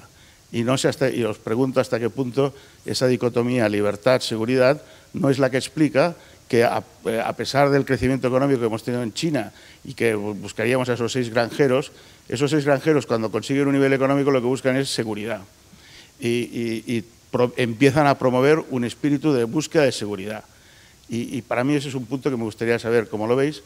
Y el segundo, quizás porque ya soy de la generación del plan de antes del plan de estabilización, creo que la economía de mercado es un hecho no natural, pero ya asimilado. Mi debate, como le decíamos al alcalde, al gran alcalde Pascual Maragall, cuando hicimos la Montpellier en el 97 y nos defendía su visión liberal como promotor del mercado de futuros, y Pascal Salén y otros le decíamos, hombre, a nosotros lo que nos preocupa, y se ha hablado por parte de Luis Torras, es los derechos de propiedad. Creo que hay un debate más profundo, que es el que a mí me interesa, que es la defensa moral de un sistema de libertades basado en la acumulación de capital y en la propiedad privada. Y creo que es a partir de ahí, como decía Rothbard, defenderé la economía de mercado siempre y cuando sea un sistema de libertades. Si un día eso condiciona mis libertades, no lo defenderé. Y parece que ponéis un poco por delante la economía de mercado, que es algo transaccional, cuantitativo, frente a algo que yo valoro más, que sería el concepto de valor moral y del sistema moral que me ayuda a ser más persona, más responsable y, por lo tanto, aceptar que tengo una inseguridad. Gracias una vez más por vuestro esfuerzo y por la edición magnífica de este libro. Al revés, gracias por tanto trabajo que llevas tantos años haciendo, corre por los genes además. Estuve precisamente en la misma cumbre con la que estuve con Mark Skousen, estuve con Pascal Salín y era en Panamá y el tío se arrancó a bailar salsa a sus 80 o 90 años, o sea, el tío está como un toro, Creo que esa dicotomía seguridad-libertad la tenemos que abrazar y tenemos que dar ese pulso. Simplemente nos tenemos que asegurar de que hay alguien tirando de la cuerda del lado de la libertad. Probablemente todos tenemos una parte de nosotros que también se preocupa por la seguridad y que a veces está tentado por muchos libros y tomos de librerías como la tuya que hayas devorado, está tentado de buscar seguridad en algunos ámbitos de la vida. Y entonces yo creo que como esa misma batalla se da, hasta yo me atrevo a decir, en el corazón de Hayek en algún momento seguro que la tuvo, tenemos que intentar ser conscientes de que es un pulso que hay que dar, que nunca se va a desplazar del todo, que tenemos que ser conscientes de que se ha desplazado razonablemente hacia nuestro terreno en los últimos siglos, que se ha movido un poco hacia el otro terreno a raíz de la última crisis, y tenemos que asegurarnos de que siempre hay alguien tirando de la cuerda, porque al final es una dicotomía que hay que resolver. Y creo que en tiempos de crisis es más difícil apelar a la libertad cuando la gente está más necesitada de seguridad. Y creo que también hay un problema a la hora de defender la libertad, que es que se defiende como menos, ¿no? Que menos gasto, más oportunidades, más generación de progreso. Si tenemos un discurso en torno a los beneficios que generan estos sistemas, entonces yo creo que estamos apelando a lo que busca el alma, que busca esa parte de nuestra alma que quiere seguridad, que es progreso en última instancia. Luego, también es cierto, a mí también me inquieta, ¿no? Es decir, si además la economía de mercado hoy no es la misma que la de antaño. Entonces, yo abrazo cuestiones como la economía colaborativa, que también le gustan a segmentos que no son necesariamente capitalistas. Yo la entiendo como una expresión del capitalismo, pero si algún día lo tenemos que llamar poscapitalismo, mientras que respete los valores que inspiran nuestras ideas, yo creo que nos va a valer. Y en última instancia es cierto que esa reflexión que hacías es importante, yo por eso la he colocado en los primeros capítulos, pero también es cierto que, como bien sabes, esto es un mercado, en este caso editorial, y por humildad intelectual no he intentado argumentar algo que otros argumentan mejor, sino que he intentado posicionar el libro en el plano de lo que creo que sí puedo hacer mejor, no sé si que el resto, pero que creo que de la mayoría, que es defender las ideas liberales desde un punto de vista pragmático y muy centrado. Entonces, no pido que este sea el manual, y punto. Al revés, pido que sea el manual pragmático para compaginar con tantos y tantos manuales teóricos y filosóficos que hacen el caso también sin complejos y también a favor de las mismas ideas. Y me alegra mucho verte. No, yo sí que aprovecharé, a ver, no seré yo quien contradiga nada, y menos a 2 días del Día del Padre, pero yo sí que, yo distingo una palabra que creo que se ajusta mejor, que es libertad en entorno de incertidumbre.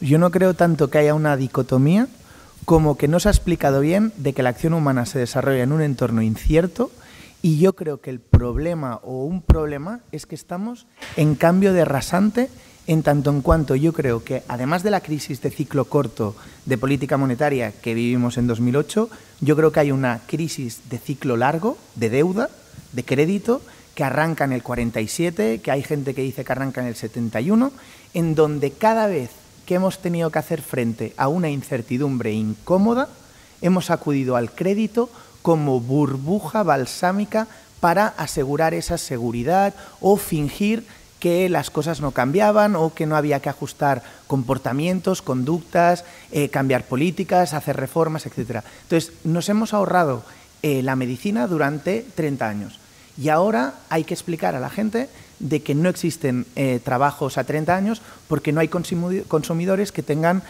contratos de consumo 30 años.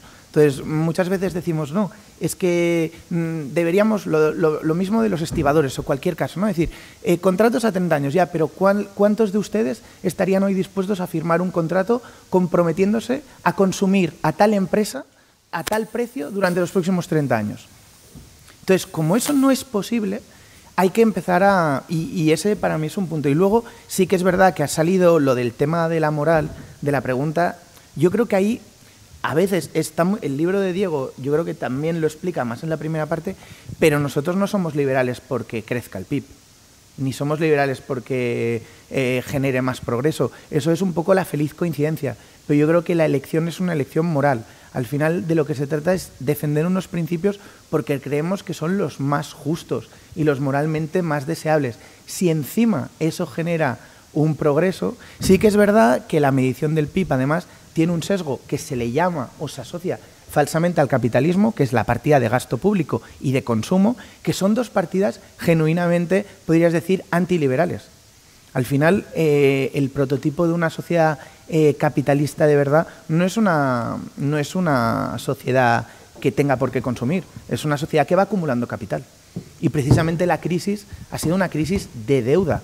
Y pese a ser una crisis manifiestamente de deuda, los políticos han seguido diciendo que era una crisis del capitalismo, cuando era una crisis del deudismo. Porque lo que ha habido es falta de capital. Lo que ha habido es falta de capital. Y es una palabra que está como crucificada, pero es realmente... Y luego, último así comentario, también por polemizar un poco con el autor del libro, lo del poscapitalismo, para mí es una chorrada, porque capital es que el sistema es el mismo, la naturaleza del hombre no ha cambiado. Entonces, el sistema no va a cambiar, porque nosotros somos personas de carne y hueso como las que habitaban la Tierra hace 100 años, y los problemas que nos enfrentamos son de la misma naturaleza. El problema es que antes el capital era la tierra, y la fábrica, y el petróleo, y el no sé qué, y ahora resulta que el capital es el máster, el móvil, la conexión a Internet, la habilidad que yo tenga a utilizar las herramientas que tengo a mi servicio, pero sigue siendo capital. Es un capital más intangible, más difícil de articular en métricas y en parámetros, pero capital al fin de cuentas, ¿no? Que yo creo que esto también es una confusión más que intencionadamente o no intencionadamente, ¿no? Se juega con las palabras, con el debate público, con burbuja de palabras sin significado tenemos ahora. Y solo por rematar el tema del PIB, además, pues ya que tenía los datos aquí, pues por ejemplo, cuando tú lo mides como PIB, como lo solemos hacer, pues por ejemplo, el peso del consumo es prácticamente el 70%. Al final, el 70% del movimiento económico, tú estás diciendo que se debe a la dinámica de consumo. Cuando tú lo mides como producción bruta, es decir, incorporas en tu cálculo de lo que es el ciclo económico todo lo que son los gastos intermedios, la inversión intermedia, todo lo que es el proceso empresarial que se da para llevar el producto al mercado, al final baja el consumo del entorno del 70 al 30% de toda la producción económica. Y en cuanto al peso del gasto público, evidentemente es muy grande sobre nuestros bolsillos. En el libro explico que estaríamos pagando impuestos del 1 al 30 de junio si tuviésemos que dedicar todos los impuestos a pagar todos los ingresos a pagar impuestos, y eso nos da que el gasto público medido como PIB es 40-45 de la economía, pero cuando medimos la producción en bruto te sale que el peso del Estado realmente, sobre todo el ciclo económico, es inferior al 10%, y eso realmente explica que efectivamente dentro del ciclo productivo no tiene nada que ver la fuerza de la empresa con el rol del Estado. O sea que ya le hemos dado bien al PIB y por todas partes. Gracias. Buenas tardes. Tenía dos preguntas bastante claritas. Una era, ¿en una legislatura sería posible ver resultados de unas políticas liberales? Porque yo creo que tendría, es decir, la oportunidad sería un tiro, es decir, serían 4 años, si sale bien, iría muy bien, si sale mal, yo creo que ya gastaríamos ahí la oportunidad. Y luego, ¿cómo ves el primer mundo, el desarrollo del primer mundo? Porque viendo el panorama, el primer mundo se está volviendo muy proteccionista y lo que antes era el tercer mundo, gracias a Dios, se está volviendo bastante más abierto, más liberal, podríamos decir. Y básicamente estas serán las dos preguntas. Vale, pues gracias por las preguntas. Vamos a ver.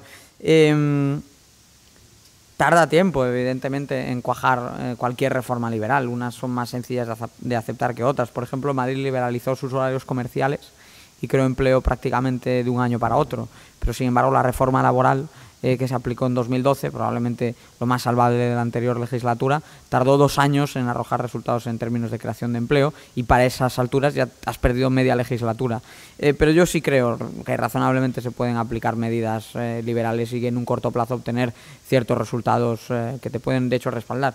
Y aquí tienes alguna intuición, porque antes enseñé la gráfica y se puede ver cuál es tu probabilidad de salir reelegido según aplicas desde la izquierda o desde la derecha medidas que van a favor o en contra de la libertad de economía. O sea que ese capítulo creo que te va a responder más en profundidad a la pregunta. Y luego la cuestión del proteccionismo a mí me preocupa mucho. Intervengo la próxima semana, de hecho, en una mesa sobre el tema en el Free Market Roadshow de Madrid. Y creo que bueno, hay que confiar también, evidentemente, pues a ambos lados del Atlántico hay fuerzas que conspiran contra la libertad de comercio. Pero también te diré una cosa, los que se supone que están a favor de la libertad de comercio son los que dejaron ahí encima de la mesa todos aquellos acuerdos de apertura comercial que a su vez no eran acuerdos de liberalización comercial amplia, sino que eran simplemente de una apertura moderada y regulada del comercio global. O sea que, cierto, le podemos echar la culpa a Trump o podemos hablar de cómo Pablo Iglesias y Marine Le Pen comparten su rechazo total a la globalización, pero es que también ya antes de que llegasen estos estábamos viendo este tipo de medidas. En cualquier caso, el peso del comercio sobre el PIB mundial, sobre cualquier medición que queramos tomar, se ha multiplicado de manera exponencial, y yo creo que hay que tener en cuenta que, por ejemplo, vale, que no se apruebe el TTIP o que no se apruebe el Acuerdo Transpacífico no es una buena noticia, pero 1, no eran tratados ni mucho menos perfectos e impolutos, esto hay que tenerlo muy claro, y 2, bueno, no supone un deterioro de los términos comerciales. Supone que quizás no se mejoran un poco como a priori hacían esos tratados, a priori, hay gente que incluso opina que no, pero supone que tampoco se retrasa el proceso de apertura.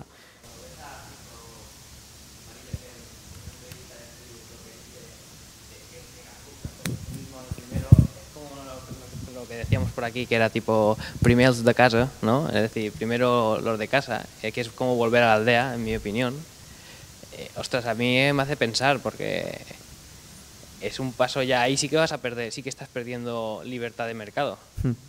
Sí, no, o sea, nada más, o sea, en absoluto quiero negar eso. Simplemente yo sí tengo un tono más optimista, la verdad, en general, pero basado en hechos, no te vayas a pensar que por una cuestión ciega. Pero aquí en el libro, yo llevo ya más de un año trabajando con Timbro, el think tank más importante de Suecia, y lo que hacemos es medir el aumento del radicalismo político de extrema izquierda y de extrema derecha, que como todos los extremos se tocan y comparten su actitud antiglobalización. ¿Has dicho extrema izquierda? Extrema izquierda. Pensaba que eso no existía en Europa. Ah, bueno, si lees la prensa diario ya sabes que no. Es más, no, pero está muy bien el comentario que haces, porque vamos a ver, lo hemos normalizado. Las CUP son un partido de extrema izquierda, tan instalados en el radicalismo como pueda estar pues Syriza o Amanecer Dorado, sean marxistas tardíos o neonazis, en el caso de ambos partidos griegos. Aquí también estamos hablando de partidos que están en los límites del espectro político. El Cataluña sí que es Poti y Podemos, pues van por la misma vía. El discurso de los sectores anticapitalistas también de otras formaciones en España también van por el mismo camino. Es decir, o sea, eso existe. Es más, no solo existe, si lo tienes aquí demostrado hasta qué punto sube o baja. Y su trabajo nos ha costado, porque hemos medido más de 30 países, es un proyecto muy interesante. El año pasado estuve en Estocolmo presentando los hallazgos del estudio y yo creo que no tiene desperdicio, pero lo que demuestra es que efectivamente que hay que estar muy atentos, porque ese reto que tú comentas está ahí. Yo creo que hay que ser optimistas, pero que está ahí. Claro que sí, hay que combatirlo y que probablemente incluso vamos a comernos algunas derrotas en el corto plazo. Por ejemplo, hay que confiar un poco en las instituciones, a ver si, por ejemplo, el Congreso y el Senado hacen su papel ahora de aminorar la agenda que no me gusta de Trump, que es la proteccionista, y a ver si le profundizan la que sí me gusta, que es la de bajar impuestos o de regular. Pues vamos a intentar también tener eso en la balanza. También es cierto, Le Pen, claro que me preocupa, también me preocupa Mélenchon, ¿no? Pero creo que el sistema tiene un sesgo en segunda vuelta que le pone muy difícil salir a la palestra y que, bueno, pues tanto Macron como Fillon son los candidatos, no voy a decir liberales porque liberales en Francia está Pascal y tres más. Dicen que cabemos en un taxi en España, pero es que los de Francia pueden ir en un triciclo. Pero en Francia, efectivamente, bueno, qué duda cabe, Macron es el candidato menos antiliberal que ha tenido la izquierda en mucho tiempo, y Fillon, aunque su candidatura al final ha terminado por los suelos, todo apunta que lo tiene imposible, pero Fillon también es el candidato más, a priori, menos antiliberal que ha tenido Francia en mucho tiempo. Solo añado una cosa de lo que ha dicho Diego, que es verdad lo del TTIP también, por llevarle un poco la contraria. Sí que es verdad que el TTIP no es ideal, pero es muy sintomático de que si lo ataca Pablo Iglesias, si lo ataca Jean-Marie Le Pen, algo bueno tendrá. Algo bueno tendrá. Yo lo empezaba a defender en el primer momento en el que vi que toda esta gente se ha puesto en contra. Y luego también una pincelada del gráfico del auge del populismo, y el proteccionismo es el síntoma, no la causa. Yo creo que ahí la causa, que es el tema que con Diego lo hemos comentado antes, que queda fuera de plano, que es el tema de la moneda, que cada vez que ha habido un desmán y un desorden monetario, hay un desmán y un desorden político, y no tenía que haber sido ninguna sorpresa para nadie el desorden en la política que tenemos actual. Y no debería de haber sido ninguna sorpresa para nadie que después de trillones de deuda en rescates, trillones de deuda en subvencionar la caída de balances que se tenía que haber producido en 2008 y trillones y trillones de deuda, intentando impulsar el crecimiento estúpido que hablábamos antes vía crédito y vía consumo que refleja el PIB, era obvio que, uno, llegarías a un estancamiento económico, dos, generarías inflación de activos, con lo cual te aumenta la desigualdad, y una vez con ese cóctel tan explosivo, era, terreno fértil para que salieran gente como Pablo Iglesias, que estaremos todos de acuerdo que si uno lo racionaliza un poco, perfecto que le voten 20.000 personas. Es que tiene sentido, pero 5 millones de personas que voten a Pablo Iglesias no tiene ningún tipo de sentido. Es que ningún tipo de sentido. Entonces, si no metes la ecuación monetaria, perdón. Y por ahondar en ese tema, dos pinceladas. Hace 3 años o 4 años le hice 2 preguntas a Paul Krugman. La primera, le dije que por qué había respaldado el rol que podía jugar una burbuja inmobiliaria a la hora de evitar el colapso económico. Dijo que estaba de broma, a pesar de que escribió decenas de artículos manteniendo esta tesis. Pero más importante para el tema que nos ocupa, le pregunté qué opinaba del comercio. Le trasladé que muchos teníamos el miedo a que después de la recesión y de sus primeros coletazos, que fueron los planes de estímulo y demás expresiones de urgencia, llegaría lo otro, lo que nos preocupaba, el proteccionismo, lo mismo que en los años 30. ¿Sabes qué me dijo? Es la última de mis preocupaciones. Se puso además muy exquisito, se echó para atrás y me dijo, no me preocupa en absoluto. La clavaste, Krugman, como siempre.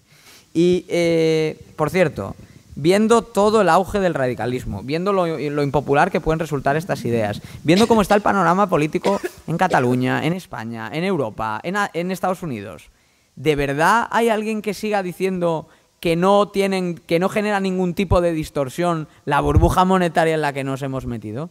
O sea, esto no tiene nadie hace la conexión, ¿no?, entre un tipo de políticas y otras. Pues nada más lejos de la realidad. Más bien son vasos comunicantes de una situación de crisis y frustración que los bancos centrales han contribuido a distorsionar y, por lo tanto, han contribuido a empeorar.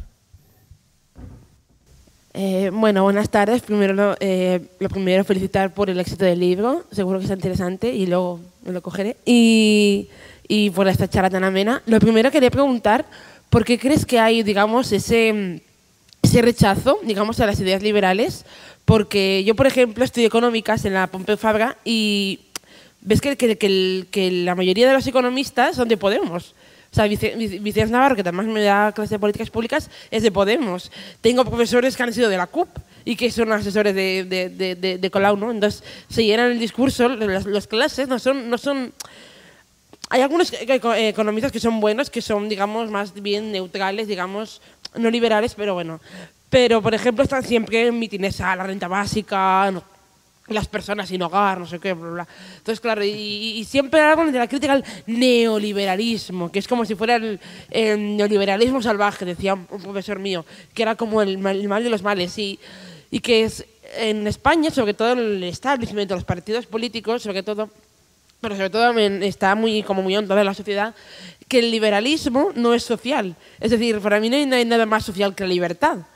Entonces, es como si los liberales y el capitalismo fueran los culpables de toda la pobreza, cuando en realidad son los que intentan sacar a la gente de la pobreza. Y luego, por segundo lugar, ¿cómo pretenderías, digamos, cambiar esa idea, ¿no? Esa idea de combatir ese populismo, porque al final es populismo, ¿no? Es decir, es que debería haber una renta básica para todas las personas, debería haber un Estado que nos hiciera ricos a todos, ¿no? Como si fuera el Estado paternalista que ya les gustaría a los dirigentes, ¿no? A cualquier al político, digamos, con esas ideas, pues que nos tuviera, digamos, en ese manto paternalista. Digamos, el Estado no tiene que ser el que te dé un cheque todos los meses y diga, mira, no, porque eso al final acaba siendo el esclavo del Estado. Entonces, lo que tienes que hacer, el Estado lo que tiene que hacer es permitirte ser libre. Entonces, ¿cómo cambiamos esa idea, esa preconcepción, ¿no?, que tiene la gente? Pues, sobre todo en los medios de comunicación también, ¿no? El neoliberalismo, ¿cómo quitamos esa idea? Bueno, lo primero es que hay que tener en cuenta que si el neoliberalismo es tan malo, como ellos dicen, pues puede servirnos, por ejemplo, para que los niños se porten bien. No les podemos cantar duérmete niño, duérmete ya, que viene el neoliberalismo y te comerá. En segundo lugar, la perversión del lenguaje es total, es absoluta. Lo social como sinónimo de la violencia, de la coacción. Lo vemos estos días con la cuestión del estivo del taxi. Y lo tercero, bueno, y esto Orwell ya lo advertía, y incluso antes lo tenemos también reflejado en tantos pensadores. Y pues mira, pues en la Pompeu Fabra también hay un profesor muy amigo y muy destacable, como es el Benito Arruñada, y yo quiero rescatar una idea de Benito que está presente en el libro. Una idea que yo propongo como el primer paso para hacer una reforma fiscal. ¿Sabes cuál es mi primera reforma fiscal? Bueno, mi editor me va a matar porque luego no compráis el libro, pero bueno. La primera, compradlo. La primera propuesta de reforma fiscal no cambia ni un solo impuesto. No modifica ni un solo impuesto. Lo primero es hacer transparente el sistema impositivo que tenemos. Los autónomos lo saben muy bien, lo sabemos muy bien, porque todos los meses vemos cómo se deduce de nuestras cuentas de una manera clara cuál es el coste fiscal de operar como autónomos en España. Vemos el rejonazo todos los meses en nuestra nómina. Bien, como ha propuesto Benito, y yo aquí lo desarrollo con un poco más de profundidad, cada vez que usted va al comercio no le dicen el precio con el IVA, se entera en la caja. Cada vez que usted cobra el sueldo a final de mes, le ingresan todo el coste laboral bruto. Luego le deducen el IRPF y también ipso facto le quitan las cotizaciones. Al día siguiente hay un motín del té en la Plaza de Cataluña. Entonces, esta es una medida gratuita, pero es una medida transformadora, porque muchas de estas ideas calan mientras se permiten ocultar los costes del Estado y se permite trasladar la idea de que lo pagan otros. Si lo pagan otros, ¿cómo no vamos a estar a favor? Pero cuando te das cuenta, como demuestra el libro, que el español medio está trabajando 6 meses del año para cumplir con Hacienda, ahí es cuando de verdad empiezas a cobrar conciencia de clase explotada, pero no por el obrero, sino por el Estado.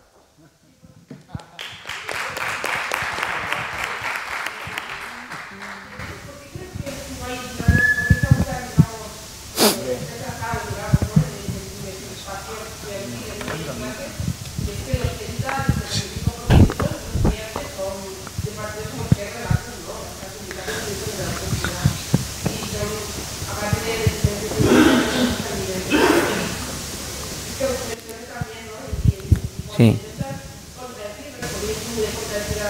cuando hay algo que no entiendo o rechazo, es como, es que tú quieres que la gente se apoye, es que en Cataluña hay 1.2 millones de niños que no tienen.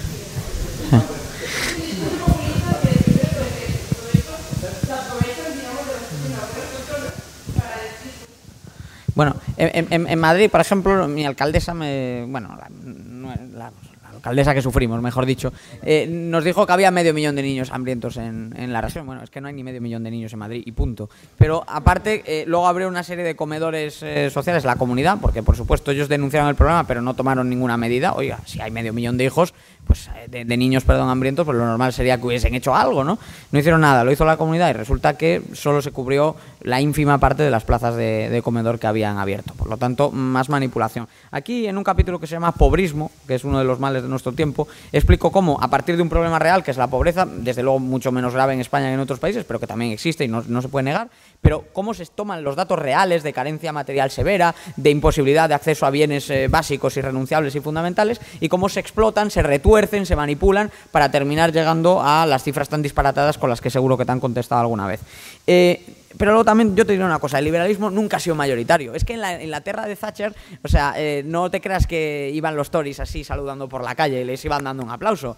Te encuentras con una contestación social cuando estás en el gobierno, cuando estás en la oposición, cuando hay crisis. Pero es que cuando no hay crisis, las calles de Barcelona ardían en el movimiento antiglobalización, 3/4 de lo mismo con Madrid. Eso hace 15 años, cuando aquí pues todo parecía que iba muy bien. Pero es que eso siempre ha estado ahí. Los liberales siempre son una minoría, lo son en todas las sociedades.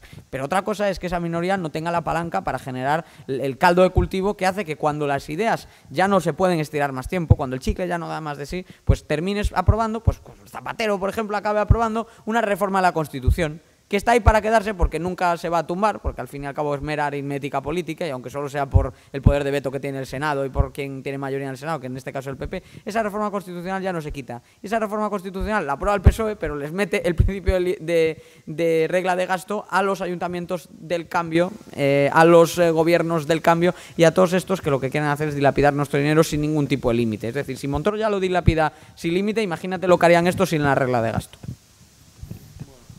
La última, si os parece. Vale. Muchas felicidades, Diego. Me ha gustado mucho la presentación. Te voy a hacer una pregunta, no te la tomes a mal, no te la hago como divulgador económico que eres, sino más bien como experto en comunicación. ¿Crees que le iría mejor al movimiento liberal en España si no girase en torno a la defensa de las ideas liberales a través de la economía, sino más bien a través de aspectos éticos? Pues no, o sea, yo no tengo la pregunta, la respuesta precisa a tu pregunta. Lo que creo, Pablo, es que cada uno tiene que intentar hacer su trabajo lo mejor posible en el campo en el que tiene más oportunidades de brindar algo distinto y mejor al mercado.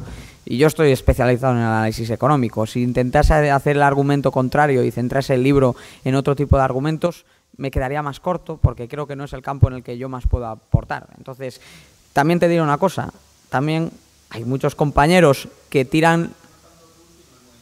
No, pero yo te hago una reflexión en primera persona para partir de una reflexión general, y es que también tenemos compañeros y amigos que hacen la reflexión desde el punto de vista más ético y no creo que tengan ni más difusión ni menos difusión. Tienen al final la difusión que pueden tener estas ideas, que al fin y al cabo, insisto, nunca han sido ampliamente mayoritarias y aceptadas en ninguna sociedad. Más bien se trata de lo que decía McCloskey, de lo que planteo aquí, es de tolerar un mayor grado de libertad, de introducir un mayor grado de libertad. Quizá nos obsesionamos mucho con los equilibrios absolutos, ¿no? Queremos un modelo liberal y lo que podemos tener es un modelo más liberal, aunque no sea liberal y punto, sino más liberal, menos antiliberal. Hay que moverse en términos relativos porque la realidad es muy compleja. Y creo, insisto, si los compañeros y amigos que tenemos que hacen que se centran en otro tipo de razonamientos tuviesen más aceptación de lo que pueden tener, por ejemplo, la vía liberal, que no es solo la que por la que más he apostado yo, es la que han trabajado, yo creo, la de mayoría de liberales con mayor reconocimiento en nuestro país, por algo será. Parece que en ese campo obtienen más reconocimiento. Pero también te diré otra cosa, añado otra cuestión. El liberalismo, que no solo es economía, también es política, también es sociedad, también es todo lo demás, sí tiene bastante aceptación por el otro lado. España es una sociedad razonablemente tolerante, tenemos países que, por ejemplo, los brotes de xenofobia que hemos visto en nuestro entorno no se han reproducido más que en episodios muy puntuales. Somos una sociedad, aquí desgrano otro capítulo, en el índice de facilidad para comer, beber, fumar, demuestra que toleramos mucho más las costumbres, o si me permites, los vicios ajenos que otros países, y en definitiva lo hemos visto con la aceptación de los homosexuales en nuestro país es mucho mayor que en otros de nuestro entorno, y efectivamente, ¿no? Yo creo que Luis estará de acuerdo en todo esto. Totalmente de acuerdo. Yo, bueno, aparte, sí que es verdad, porque sé más o menos por dónde orienta la pregunta Pablo, sí que es verdad que hay temas de la agenda liberal que son de la agenda liberal que parece que los haya defendido partidos de izquierda. Todo lo que son derechos de homosexuales, transexuales, todo lo que son libertades civiles, todo esto es de la agenda liberal, porque son derechos que defienden la igualdad ante la ley. Y sí que es verdad que ahí, bueno, por la dicotomía entre liberales y conservadores, parte de los que tendrían que defender el credo liberal muchas veces están defendiendo el credo conservador.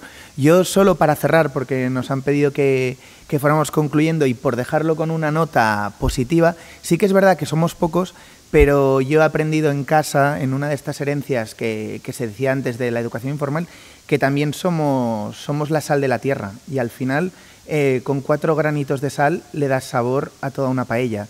Con lo cual no es tanto de que seamos muchos liberales, sino de que, oye, sepamos defender nuestras ideas con energía, con audacia. A mí personalmente, por ejemplo, que me llamen neoliberal ya no me molesta, me empieza a gustar. Y con simpatía y con sentido del humor. Y yo creo que con eso y la satisfacción personal que uno tiene de defender lo que cree que es mejor para su país y lo que es moralmente justo, pues yo creo que es gratificación más que de sobras en muchos casos, aunque a veces veamos que nuestra agenda pues parezca que no de esto. Pero seguramente si no estuviéramos nosotros el resultado sería muchísimo, muchísimo peor. Y con esto no sé si Jordi o Diego queréis... Si me permites una anotación, bueno, es que si no te llaman neoliberal o peor aún facha hoy en día, algo estás haciendo mal. Correcto. Y aparte de esto, bueno, pues hay muchos terrenos donde el discurso liberal es potente y es muy válido, pero se nos olvida hacerlo. Por ejemplo, yo he incluido un capítulo a favor de darle más oportunidades a la mujer, porque dentro del campo del feminismo y de la defensa de la mujer, pues hemos dejado que se cope todo por un feminismo de raigambre marxista y al final lo único que se quiere poner encima de la mesa son ideas que no tienen nada que ver con el respeto de la mujer, pues como individuo, como lo es el hombre, y no tienen nada que ver con las ideas liberales aplicadas a beneficiar a la mujer, al hombre y a todos. Entonces, ¿cómo se puede atajar los temas que perjudican o benefician de manera más específica a la mujer? Por ejemplo, el no poder desarrollar tanto tu carrera porque, pues bien por obligación social o también por deseo propio te ves obligada a renunciar a tu carrera, que es un problema que también algunos hombres tendrán, pero evidentemente la situación de las mujeres es más reconocida en este campo. Pues un ejemplo es ser inteligente con tus códigos fiscales, por ejemplo, permitir que las mujeres se puedan deducir la contratación de ese tipo de servicios para que no lo tengan que asumir ellas. O por otro lado, facilitar el empleo de una manera mucho más flexible para que mujeres, hombres y viceversa, se puedan organizar mejor su trabajo sin necesidad de ajustarse a los cánones que manda papá Estado y que no nos deja movernos de un sitio a otro. Y al final te encuentras con que muchas pioneras de la libertad han sido feministas de primera generación que no tienen nada que ver con el discurso feminista muy escorado al marxismo que predomina hoy en día, pero que no tenemos que dar esa batalla. Y yo en el libro la doy. Y hablo de cómo promover el emprendimiento femenino, cómo de quitarle trabas a las mujeres en el mercado de trabajo, porque hay muchas trabas y hay muchos problemas que son problemas creados por el Estado. Y luego podemos discutir sobre, evidentemente, los problemas sociales que evidentemente puede enfrentar a una mujer.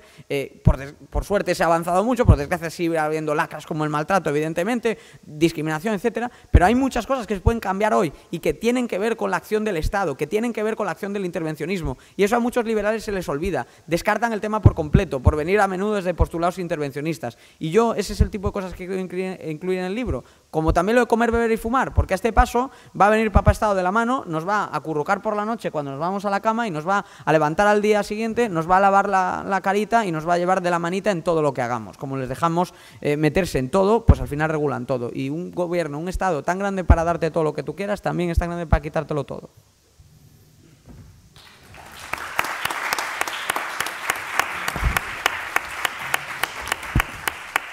Bueno, pues muchísimas gracias, Diego, muchísimas gracias, Luis, otra vez, espectacular. Y nada, oye, nos veremos más veces. Este año, bueno, haremos otras presentaciones, otras reuniones. Si no nos seguís en Facebook y en Twitter, por favor, seguidnos para estar al tanto de todo lo que iremos haciendo, que será mucho y muy divertido. Muchísimas gracias.